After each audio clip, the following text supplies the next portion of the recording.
how's it going? I'm Marlena. Thanks for wandering by. So welcome back to my deck collection and declutter series. This is now part 7. I think it's part 7. Yeah, it's part 7. And it's evening here, and so we're doing this by candlelight tonight.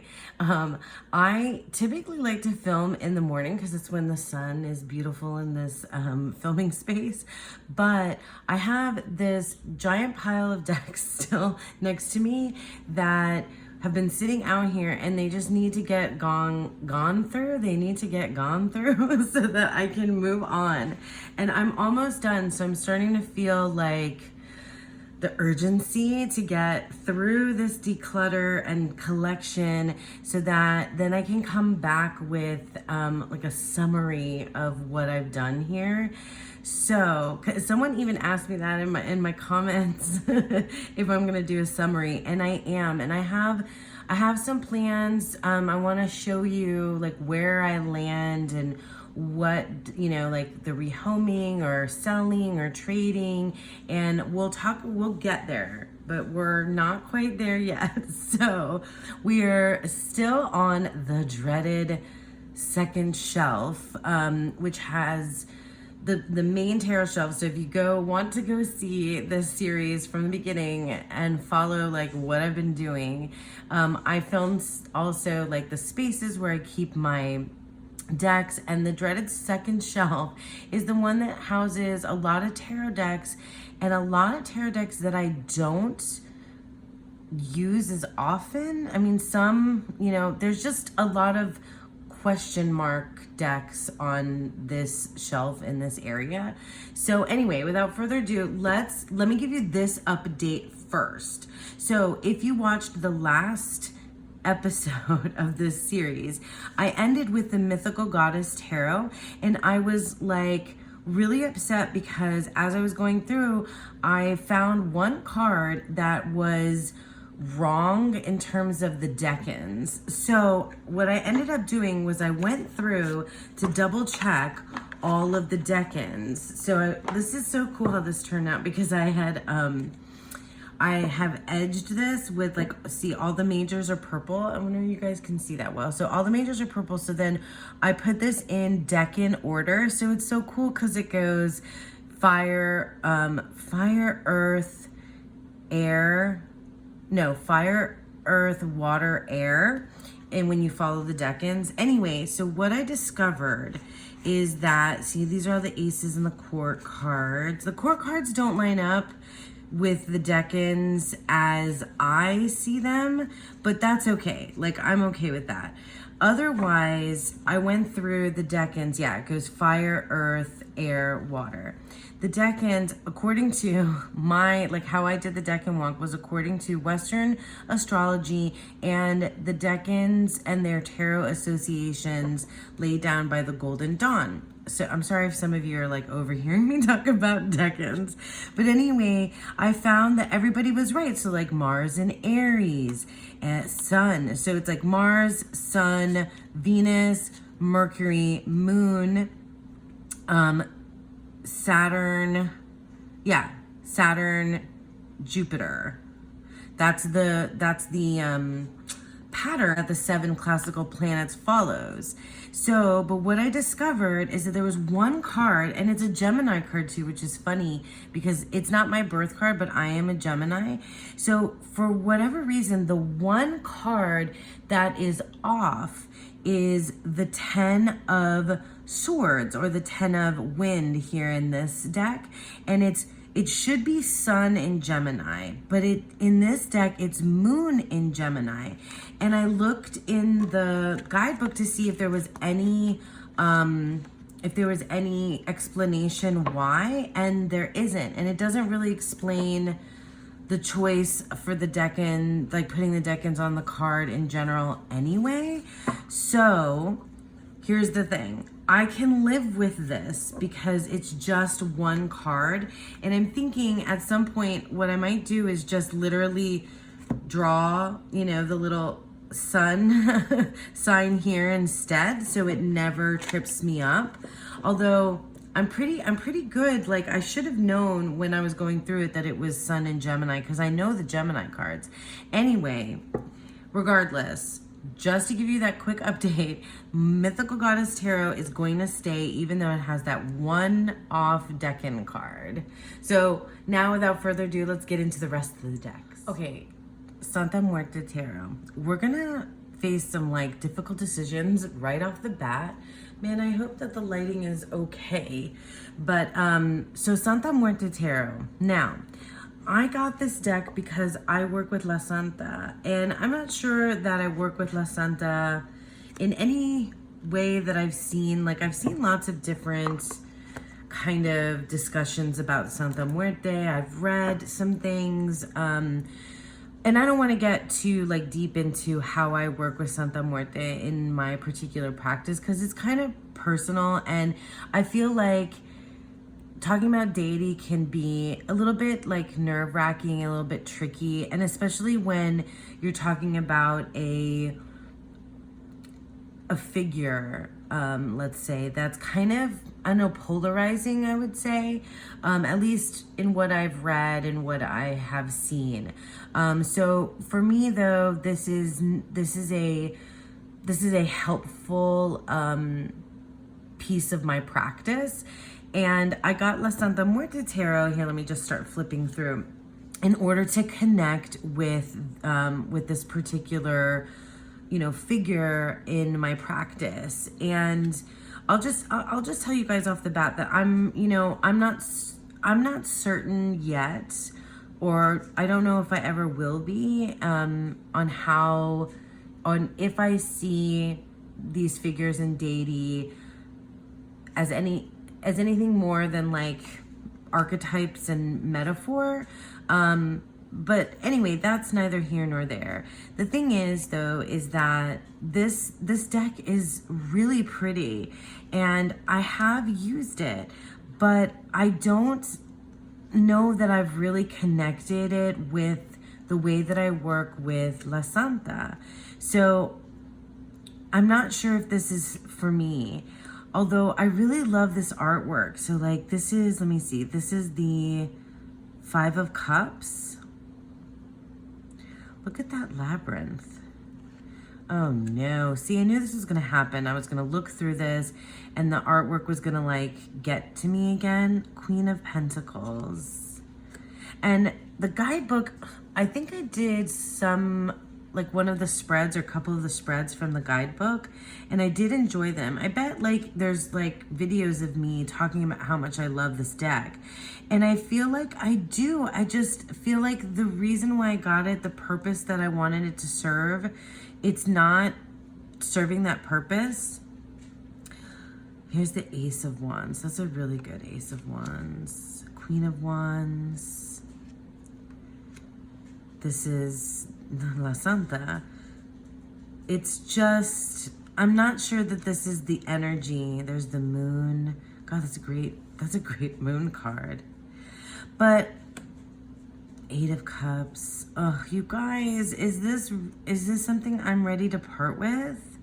The problem also is that shuffling these Los Scarabeo decks that come in these like boxes, I think that the boxes are super cool. The decks they hurt my hands. They really do. Oh, this is the 6 of Swords. Well, that definitely reads like the 6 of Swords. 3 of Swords. Oh, I really do love this 2 of Cups. What am I thinking, you guys? I was thinking I needed to move this deck on, but now I'm not so sure. Knight of Wands, Page of Pentacles, 5 of Swords. See though, like, maybe I should see them on the table like in a spread. Just, bear with me here. Like this is what I knew when I started getting into the dreaded second shelf, that things were gonna be a little bit difficult. Now this is not the whole deck because it's hard for me to shuffle it. So I just grabbed a portion of it. I'm just gonna like lay some cards out just to look at how they look. So here we have the Tower, the Ace of Cups, and the Wheel of Fortune. Ooh. I'm trying to think of any, like, other decks that I like to, I can't remember, I cannot for the life of me now remember the oracle that I use to pair with this. The Star, Seven of Cups, Queen of Swords. There's some, though, that I think throw me off. I'm not sure if I've hit upon any of them. King of Pentacles, Nine of Swords. Oh, that is a intense Nine of Swords. Page of Cups.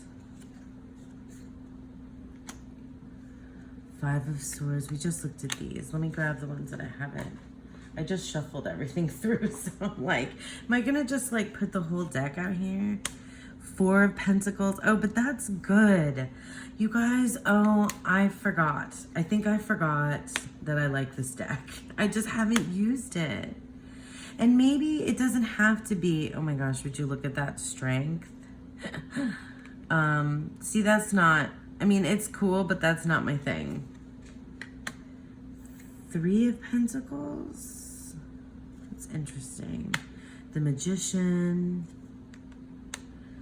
Ace. Okay, so I think what's happening here is that I need to look at that Hanged Man. No, this is really cool artwork. Five of Pentacles. Maybe I just haven't worked with it in some time. Page of Wands, Seven of Wands. So maybe what I need to do is put this with my other Skelly deck, the Marigold, because I've chosen to use that one over this one around Halloween. And I mean, like Dia de los Muertos, you know, which is not like something that I particularly celebrate, but it is a thing, you know. I see, look at the world with, well, having the Scythe in the world makes sense to me because it's Saturn. But the Scythe in Justice is an interesting choice. Because anyway, I could go on, but that High Priestess is really awesome. Okay, so here's what I think we're gonna do. Because I'm uncertain, but wow, look at that Nine of Wands. Sorry, I'm just loving all the red and everything right now. So all of this red and the wands, I'm enjoying. So what I think needs to happen is, oh my God, that's a great Two of Wands. All right, I keep cutting myself off. So what needs to happen here is that this is gonna go with the Halloween October decks. And once I have that organized, if I then don't reach for it again, then that tells me something. But right now, I think I'm just not ready to part with the Santa Muerte Tarot. So that's what's gonna happen. Okay, so Tarot of the Abyss. This is Anatorian's deck. One of Anatorian's decks. I have the Oracle of Echoes, and that's it for Anatorian. I don't have any of her other decks that are available. So this deck is certainly, it's been back and forth for me on my list of things to potentially rehome. That's why I think it's important to not necessarily like, you don't have to like film yourself doing this, but I think it's important to like take your decks out, look at them, and like, you know, talk through, even if you're just talking to yourself, why you might want to rehome them, or, you know, don't just make hasty decisions. That's the best advice I can give you for someone that's been doing this for, you know, just a few years. It's not like I've been doing this for decades and decades. I've been interested in tarot for a long time, but I've only really been, you know, purchasing tarot and using tarot decks at like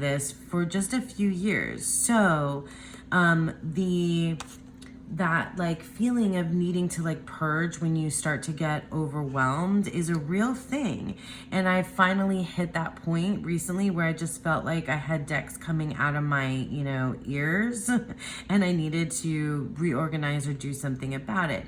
But I also know from having done this for a few years that there have been decks that have sat on the shelf and that for whatever reason they came alive for me, and I started to use them and had a really good experience with it. And this is one of them that when I first got it, I didn't hit it off with the deck right away, but then in like letting it, you know, just hang out, chill out until I reached again for it and then used it, and then it really sang and I really connected and bonded with the deck, and now I really love it. I especially love how Anna Torian treated the quartz in this deck. There's a very clear progression from page to king, and how they work with that. It really feels very elemental to me.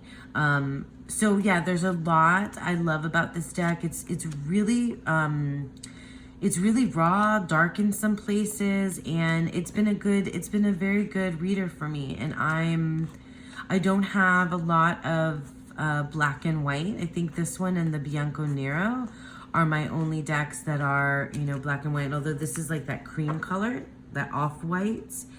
So this is maybe not a top shelf deck, the Tarot of the Abyss, but definitely staying on my working deck shelves. Okay, True Confessions time, the Tarot of the She. This is a very popular, very loved, very often shown deck on YouTube, at least according to what I watch on YouTube. I see this deck and have seen this deck quite a bit since I started, you know, watching tarot videos. And I have to confess, so I edged mine all in black. I have to confess that I haven't worked with this deck a lot, and I don't know why. I've worked with it some. I like the guidebook, although it's poetry, but it's rhyming couplets, which, like, you guys, I was trained for so many years in like to find rhyming couplets like kind of cheesy, because when I was coming to poetry and doing my undergraduate degree in creative writing, it was like modern and postmodern poetry where people were like kind of railing against rhyme and meter, was the way, you know. So rhyming couplets always just kind of were, what do the kids say, cringy to me. But I do really think that the poetry is lovely. I'm not saying that it's not. I just it's not like my go-to when it comes to poetry, although I think I'm coming back around to kind of more old school poetry forms that have rhyme and meter. Anyway, all that to say, sorry, you can hear my dog. He likes to eat and drink when I sit down in my filming space. Anyway, so I need to be looking at this deck and not talking about poetry. Here's the thing. I haven't really used this deck much, and I don't know if I will. Like, I tend to like reach for other decks that are like, you know, quote unquote fairy or fae decks instead. But this deck is really different. It's really, really different than any of the other fairy decks that I've worked with. I do really like the key phrases. I do get confused though, because the suits are renamed. So I sometimes forget what is what. Like, is Dancer's Cups? Yeah, Dancer's is Cups.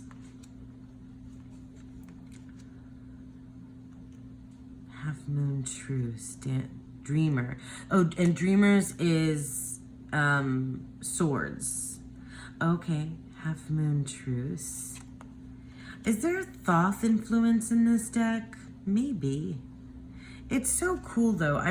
Probably what I need to do, and what I'm hoping is that clearing out some of the other decks, I'll make more room for this in my life, because I really do need to work with this. Maker 10. So Makers is Pentacles, the World. See, some of them, okay, and then there's the other thing. Some of the artwork, it just kind of makes me uncomfortable. I laugh when I'm uncomfortable. Humor is my defense mechanism. Sorry. But it's true. So this kind of gives me, I don't know, gives me a little bit of the like skeeves, you know? But I think there's supposed to be something really, really like raw here because of this artwork. And it feels like this is somebody who has like traveled back and forth between like realms and is like leaving behind their, you know, it's like their sketches of what they saw when they were there. You know, like I saw this fairy creature, alien. I think of aliens a lot. I know that's Dawn Michelle sees that in this deck, and I agree with her. The Hermit. God, that's a really good. See, like this is just cool, and intriguing, and it feels, yeah, like look at this too. This warriors are wands. Yeah, this is wands. Warrior 2, sorry, Power Awakes. Maker 5. Dancer 5. Oh. Dancer Princess. Dancer Queen. Dreamer. There's the Fool. Yeah, I'm going to keep this deck. And it's, I think I want to keep the Tarot of the She on the working deck shelf so that I'll reach for it and use it.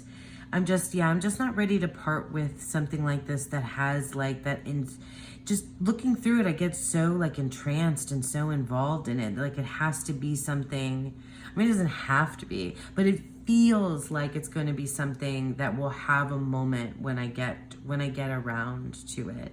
I think I just need to give myself the opportunity to do so by letting some of these other decks go, and also kind of, you know, maybe not introducing a lot more new things into the collection for a time. Okay, let's move on. Okay, the Intuitive Night Goddess Tarot. So I was back and forth on this deck for some time. I think this was gifted to me. Oh my gosh, now I can't remember. I'm so sorry if you were the one who gifted this to me and I've forgotten, but I'm pretty sure someone gifted this to me because it was on my wish list and it was back and forth on and off my wish list. I think I might still have this in order. No. Do I? No. I don't know. You guys probably laugh at me like, is this in order? No.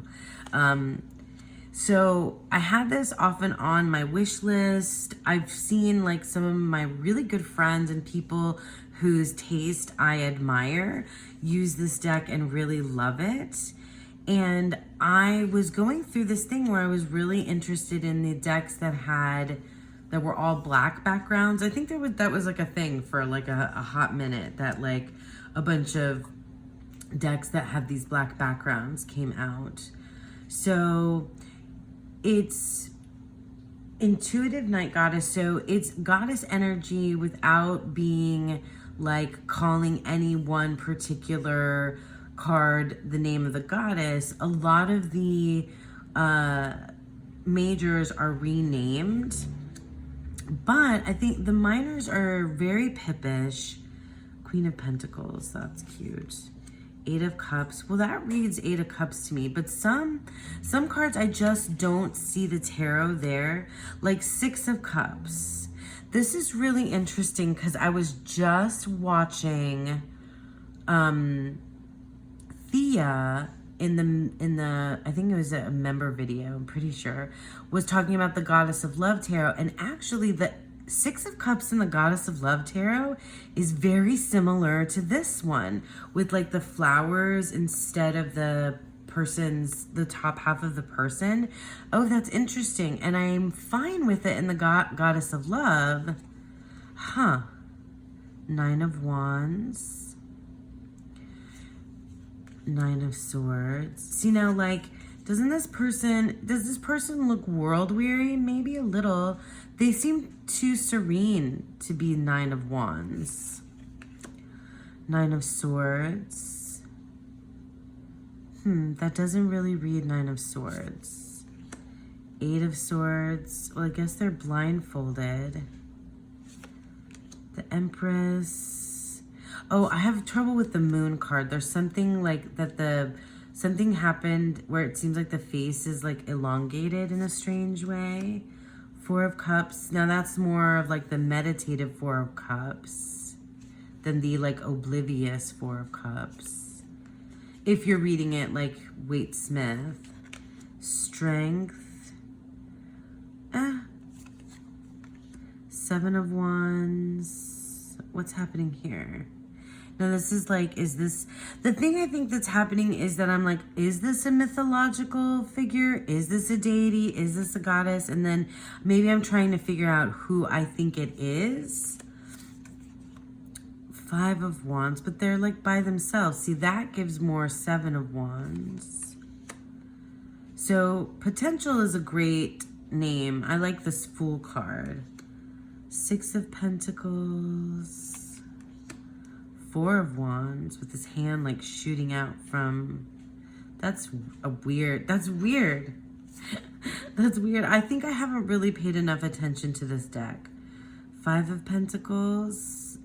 There's something happening with the third eye there, and like they're holding something.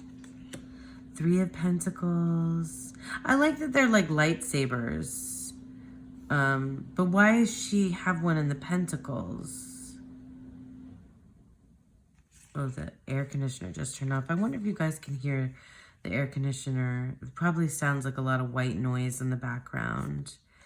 Nymph of Pentacles. Maybe I just need to look at more. I'm sorry, bear with me. That's why we're doing this, though. Ace of Wands. I love this Three of Cups. That's a really good one.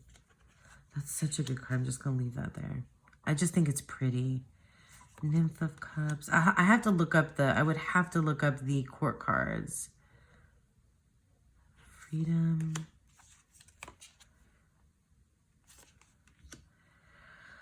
I don't know. See, now this is reading like Celtic? Nordic? I don't know. Eight of Wands. Now that looks like Waite Smith. See, that's the thing. I'm like, well, what are we doing here? Like, are we doing something vastly different? Or are we doing something like, you know, parallel? In just the next dimension over. I don't know. I don't think this is a deck for me, honestly. I don't think it is. I don't think I'm going to reach for it. And if I regret it, one day, it is a mass market deck and I could get it again. But I don't foresee that happening. I think also, I don't know, I just think that, yeah, like I wish they would have just done pips instead. Like these cards I like. I would have just been okay with pips like this. And then I would have been happy. But when you throw in like what seem to be recognizable goddesses or deity or mythology, then see, like, look at this Moon card. I don't understand this face. I feel bad. I'm not like trying to roast this deck, I promise. I just don't understand it. It just, yeah. So I'm having too much trouble trying to figure it out. And I feel like that means something. So the intuitive night goddess, yeah, it's gonna go to be rehomed. Okay, here's an easy one because I love this deck. This is the Tarot Nuages. So this deck is, I believe, Marseille inspired. And I thought it was just gonna be another kind of Halloween deck for me. But actually, this deck I think belongs on the top shelf. I love this deck, and I just really liked using it. I didn't want to stop working with it, so that's a really good sign. I really like this colorway, and I love the creatures and the nuages, the little town of nuages that they all live in. I love like the gremlins and the mushroom cap guys and just everything about it. It's a really good guidebook too. So yeah, this one, I think it's one of those decks that I might like to pull out in October, but I think I could use it anytime. At least that's how I'm feeling. Look at these penguin guys. Yeah, I dig it. I really enjoy this deck. And it's a good shuffle. It's a little bit, it's like a hair too big, bigger than like standard tarot size, but I don't mind it. I'm breaking it in. So yeah, Tarot Nuages is going to the top shelf. Okay, more True Confessions. Encore Tarot by Ciro Marchetti. So this is the only Ciro deck that I have. I wanted here's the thing. I wanted the Mystic Palette Tarot. And now I know that it's mass market, but at the time I didn't know that it was planned to be made into mass market deck. So I was like, this one has some of the ones from that deck, because this is like a combination of a bunch of his different decks in one, like Encore, so like the best of the best in one deck. And I confess that I wanted the Mystic Palette, but I didn't want to spend the indie price on it. So I went and purchased this deck instead, and I really haven't used it since.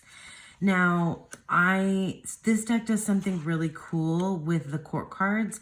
Along with the court, they also have the palace of that particular court, which I think is really neat. I gotta say, the thing that's keeping me from using this deck is shuffling it. Like literally just shuffling it. It is too big for my hands, and it has the hurdy gilding.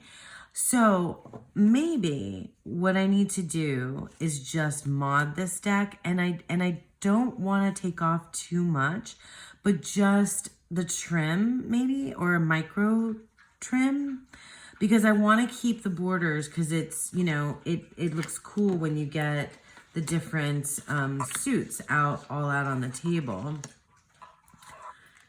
See, like, no, that's not the palace. If we come upon it, and then the majors are gray, black. Can you see in this light?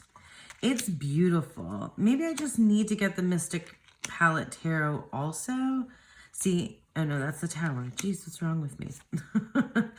Oh, this Lover's card. Yeah, this is such a cool deck. That's the Page of Cups.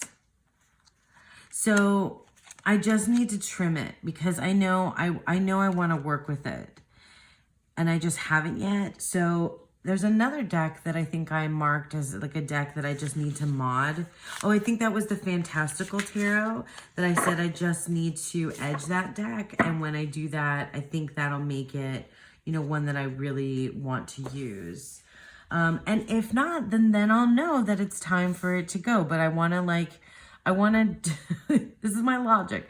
I want to do the thing and then see then how I feel after that before I, do something hasty. So Encore Tarot, we're going to put it on the working shelves. I'm going to make a note in my spreadsheet that I want to mod this deck. And then, and that's it. Encore Tarot. Okay, the Uncommon Tarot. So I used this deck. This is a really, well, I don't know if it's well known. That's not what I was going to say. It's a mass market deck that has been around for some time. And I think it's like one of those decks that people call a hidden gem. I can't say that that's what I would call it, because I have only worked with it once, and I really fell in love with the Cantagy Oracle that that I put this deck beside, but I didn't really get along that well with this deck. I think I have a thing about, about, like artwork that feels like older than 18th century or maybe older than 19th century. That is not necessarily my thing, but maybe that's not true. I mean, I think I tend to prefer like, 19th century. Yeah, 19th century artwork and poetry and writing. I'm just more of like a modern, postmodern kind of gal. This is a beautiful deck, like nothing against it, but I don't think this is one that is going to stay. Yeah, I just don't think that, like, because I always look at these decks like, what's that other one? What's the one? I mean, there's a ton of them that have that like pre-Raphaelite art and Renaissance art, and don't quote me on like the art styles because I'm terrible about that, but like anything that's really like more, that's like that's older is not usually something that works for me. And I have an appreciation for the art, but I think I just don't, like, it doesn't work for me, at least for now, in my tarot deck. So the Uncommon Tarot is also going to go into the Rehome pile or box for now. Okay, so I have 3 MJ Cullinane. Oops, this is upside down. Okay, so I have 3 MJ Cullinane decks here. You've seen one other of MJ Cullinane's decks in my collection. It was the Wise Dog Tarot that went with the other dog tarot that I have is in my closet. And these two, the Forhaxa Tarot and the Guardian of the Night, are the indie version, and the Crow Tarot is mass market. Can you guess which one of these 3 is my favorite? I'll give you a second to guess, or I guess you could pause if you wanted to take a minute. But it's the Forhaxa. Out of these 3, the Forhaxa Tarot is absolutely my favorite MJ Cullinane deck. And I think this is why the other fairy decks that I have gotten kind of shoved aside. Because I've chosen this deck whenever I've had like any inclination to work with anything kind of fairy tale, even dark fairy, light fairy sometimes too, but I've picked this deck and I've had really good experiences with it. I really love the artwork. There's a lot going on in these cards.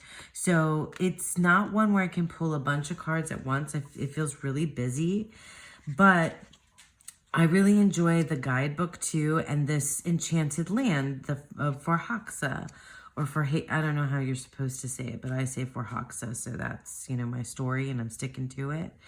So look at the 7 of Earth. And I really love the animals that come into this deck as well. This is stunning. And it's kind of ruined me. This deck has kind of ruined me for her other decks that are in this kind of style, because I absolutely love this fat mermaid. Yeah, it's a mermaid. This 9 of Water. She's like everything to me. I just love her. So what was I saying? Yeah, there's some of her, like the other oracles that she's come out with recently have this kind of coloring, and I mean, her style is very similar every time MJ Cullinane. The way that her art, you can tell it's MJ Cullinane. But anyway, this one has ruined me for the other ones because I feel like I just like this one. So, okay, so Forhaxa Tarot is going to go up on the top shelf. That's the thing, like, do I want to split up I guess I do. I want to split up the creator, because Wise Dog is not top shelf, right? Wise Dog went with the other dog tarot, and this is a top shelf deck, and that's how I seem to want to be organizing things. So let's put this one aside and talk about the other two. Okay, so Guardian of the Night Tarot. I haven't really worked with this. Have I? No, I don't think I've worked with this deck yet. I think I've pulled it out, like, because it's an animal deck, so I pulled it out to flip through it a bunch for, like, to see if I could find the animal, for animal gnosis in here. This deck reads Christmas, Yule time. This deck reads Christmas and Yule time to me. So I think what needs to happen is this deck, oh, I love this full card. It needs to go with the Christmas and Yule decks, because I think I'm doing a basket for October, a basket for November, and a basket for December, because those are the only months that I feel seasonal to me and in their own way because of the holiday that they have, right? The Halloween, Thanksgiving, Christmas. And I have like very specific, because like, look at this reindeer, you know, and the star. Let me see. Oh my God, that's so cute. And the star, there's a star card too. 5 of Swords, Ace of Cups. So I need to just put it in there and see if I reach for it. Oh God, that's great. What did I say? And see if I reach for it. Oh, see, there's the star. Like, that's Christmas, right? Yule, Christmas, whatever. You know what I mean. So, putting this with the Christmas deck, see if I reach for it. If I don't, then I think maybe it would be time to consider letting it go. But at least it's going to be off the working tarot shelves, working deck shelves. It's like they're really like, can you imagine them like, it's like I want to put little business suits on them and they're all like getting ready to go to work. Working deck shelf. It's going to be with like the special Christmas ones. Okay. All right. That's my decision. Crow Tarot. This is so weird because I was thinking that I was going to be time to rehome the Crow Tarot. And then I pulled it out randomly this month because something came up in one of my readings that was suggesting crow energy, and I just was like, well, I should use the Crow Tarot in this reading then. And I went and grabbed it, and it was good. This is a good deck, and I've used it. I don't know why. Like I feel like I've been thinking about rehoming it like so many times. And I think it's because I don't know. Like, I think it's because I will prioritize other decks over this, or because it's, you know, it's a Waite Smith clone with crows. It's a good deck though. King of Cups.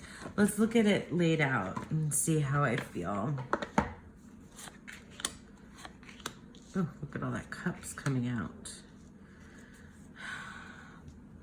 Oh man, that 7 of Wands. Oof. King of Pentacles. See, it's very, you know, it's very Waite Smith vibes. These all wands here. There's a major Ace of Cups. I don't feel like I work with Crow all that much, do I? How do I like it? Look at this guy. I always love that he's got his wing out like that. Okay. I think I'm enjoying it when I look at it, is what's happening. Oh, Lord. You guys, this is tough. Making decisions is hard. Look at the strength. This guy cracks me up, too. I don't know. I think maybe I just need to put it away for some time. Maybe it just needs to go into time out. See if I miss it. Maybe I'll just put it with the other MJ Cullinane deck. With the Wise Dog. I mean, it's not like crow. I don't go to crows the way that I go for dog energy, to like dog energy like lifts my spirits. But this is like a really good working tarot deck. It works. It does the thing. I should probably just keep it on the working shelves. God, I thought I was going to be letting this one go. But okay, Crow Tarot's going to stay. Okay, I think I'm going to have to split this video into another segment because, like I said, the dreaded second shelf is the one that's taking me the longest to get through because it's not like snippety snap decisions. Except for this one, which is why I grabbed it for last. And I think then I'll have to do a third installment just for this one shelf, which is hilarious. Anyway, look, there's my camera. Hello. Here's the thing. Because there's about 10 more decks to go through, and this will be way too long if I continue. So we're gonna just talk about this guy, and then we're gonna call it a night for today. So this is the Tarot of the Holy Spectrum Infinity Edition. So this has got the mirror. It's not my favorite thing that it's got the mirror. And if you can, I don't know if you can see, oh my gosh, it's slipping everywhere. Okay, I took out the whole deck, and I haven't done that with most, but I did it just to show you the sides and the mirror edge. I think I did a side-by-side of this and the original. This is like, I'm not gonna flip it over because that's gonna do the mirror. These are my favorite decks. Number one, did I place it in number? Tarot of the Holy Spectrum is in the top 5 like tarot decks ever for me. And while I don't use this version as much as I do the original, I love it. And I love having it. This has a different energy. It's a lot more vibrant. There are some differences in terms of the way, not just the coloring, but the way that the card is. Like in the Awakening Judgment card, in the original, these eyes do not appear in the background, and so that's like a whole different vibe.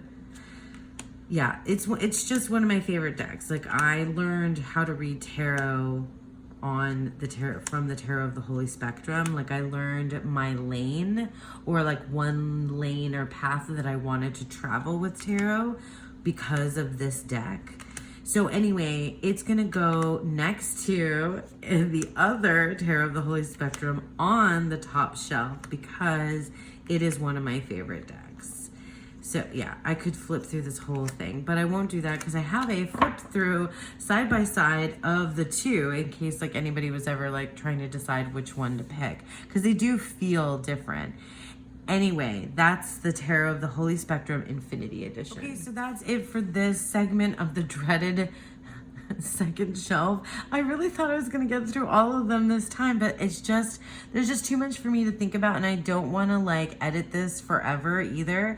And I kind of want you to hear my whole process because, I don't know, that's what I find helpful when I watch declutter videos is like their folks' thought process behind the decisions that they're making.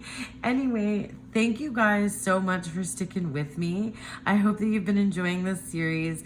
I'll leave links in the description box below for where you can find all these decks if you're looking for them, and also a link to the playlist that has this entire series in it if you'd like to go back and see what I did from the start. So thanks again, and I hope that you all have a beautiful, wonderful day. Bye.